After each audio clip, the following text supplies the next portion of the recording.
Hello, MELS candidates. Dr. Jim Palermo, MELS 60302, coming to you for another brief introduction video for week 13, module 13 in our MELS 603 class. Hey, we're getting to the end of the semester, and I hope that's a good thing for you. There's still a bunch of work to do, but if you're at the end of your rope, tie a knot and hang on. Thanksgiving is coming right around the corner.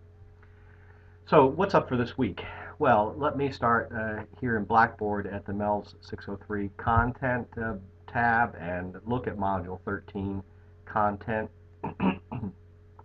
Point out a couple of things, point out the discussions for this week, point out about the assignments coming up as well. In Module 13 Content, you should find several documents, a couple that you need for the one of the discussions, others that are supplemental materials.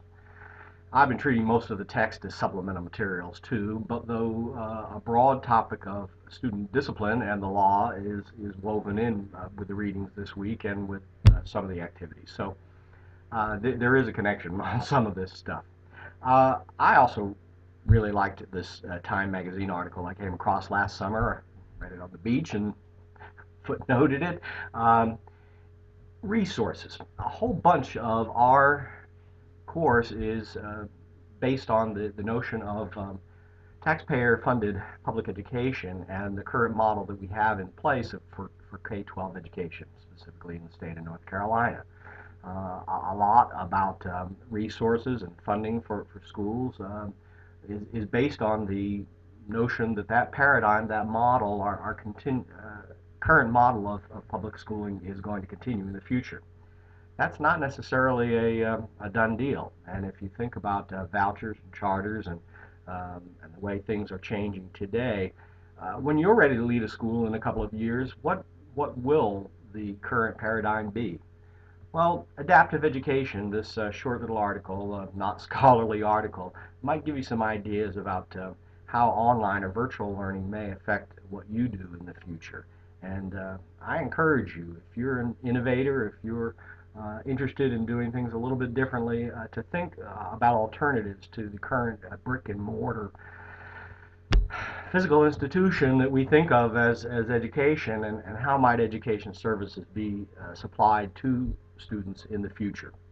We're still going to have kids, they're still going to need to learn something, but we currently have private, public, charter, hybrids going on. What's going to happen in the next few years, and how might you be involved in that? So I hope that the adaptive ed gets you thinking about some things, and I'll tie that back to the discussion in just a minute. So the guided reflection is an activity that may help you think, and I asked you to respond to one of those questions in the discussion. And then the classroom discipline case studies are an activity I'm going to use in a face-to-face class, but here's what I'm thinking. Again, many of you are going to be assistant principals in the near future, if you're not already in that role already.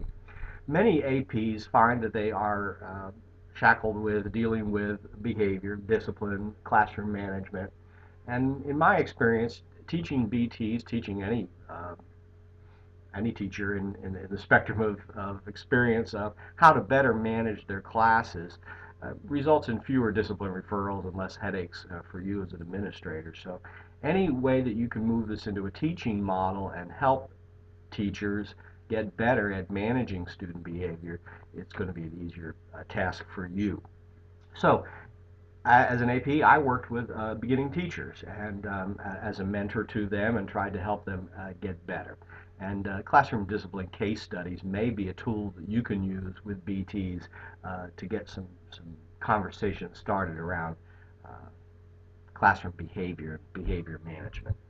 So those are the readings for this week in the discussions that I am opening now. And so we've got some overlapping discussions going on, and I see that some of you still have to respond to last week's. If I'm guessing right, I'm loading things on Friday, and often many of you are playing catch up on the weekends, and that's okay. This is your time.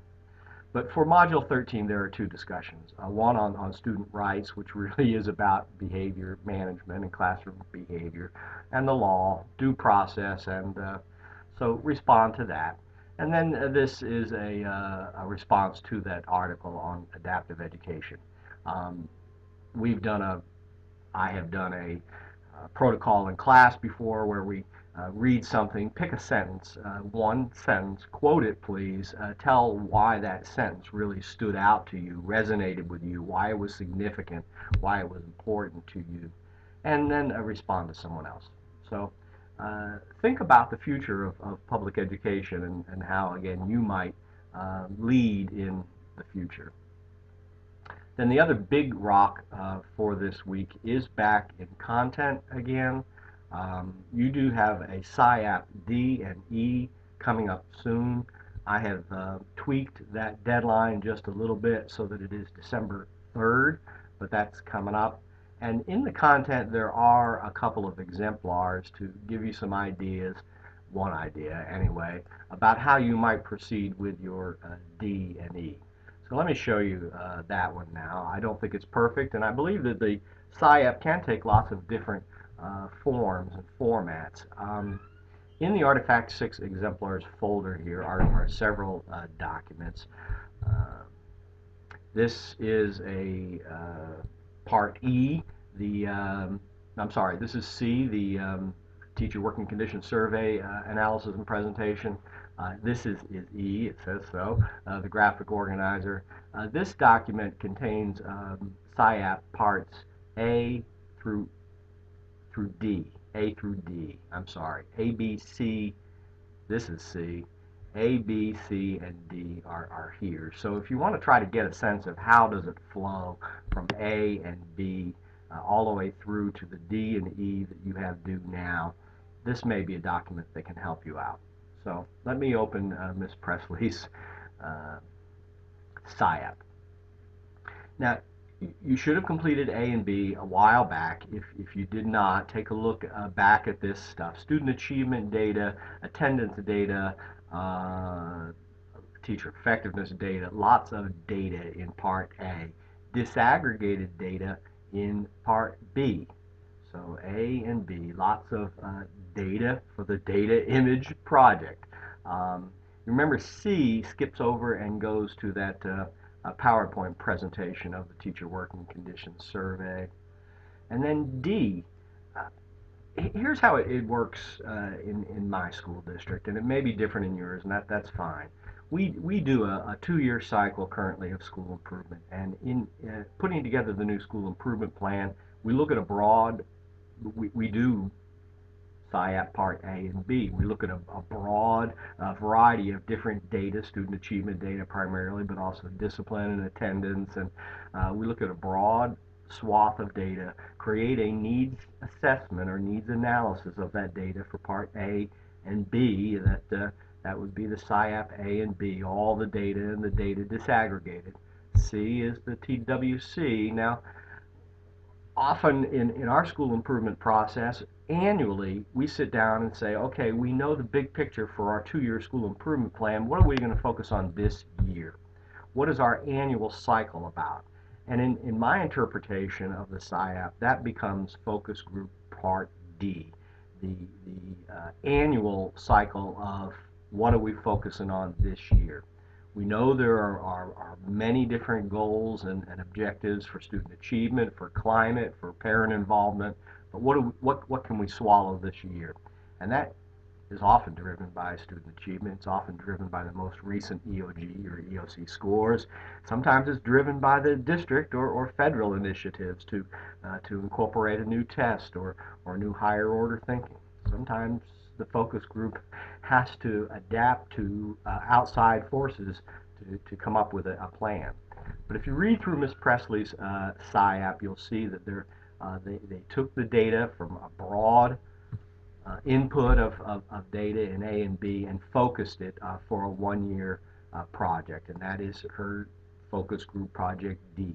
And then in E, how to accomplish that annual focus group project, and that what resources do we need to throw at it. So again, in a very broad example, at my school we had many different student achievement needs, but we also seem to focus very clearly on ESL and ELL students.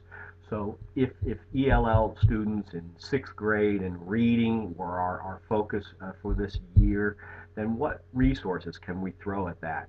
Um, it's not new or the best practice perhaps, but we eliminated those students' elective classes and gave them a double dip of reading. That was the resource. We rejiggered the schedule and people so that those students were getting 2 periods of reading every day instead of 1.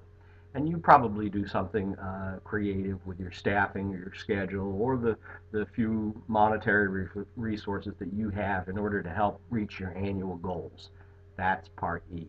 What resources can you throw at the project for this year?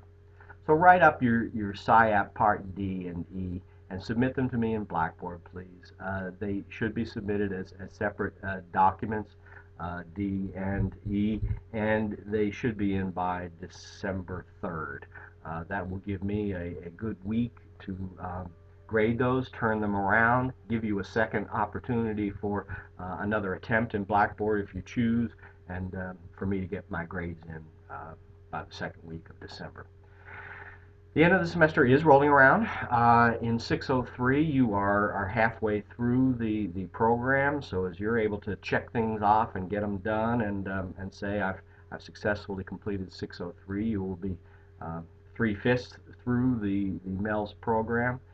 With Thanksgiving coming up and perhaps an opportunity for you to catch up, I wish you best luck. I ask that you call or write to me if you have concerns or issues about getting your work done and getting it in.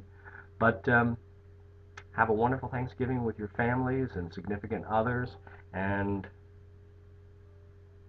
have a great Turkey Day. That's all.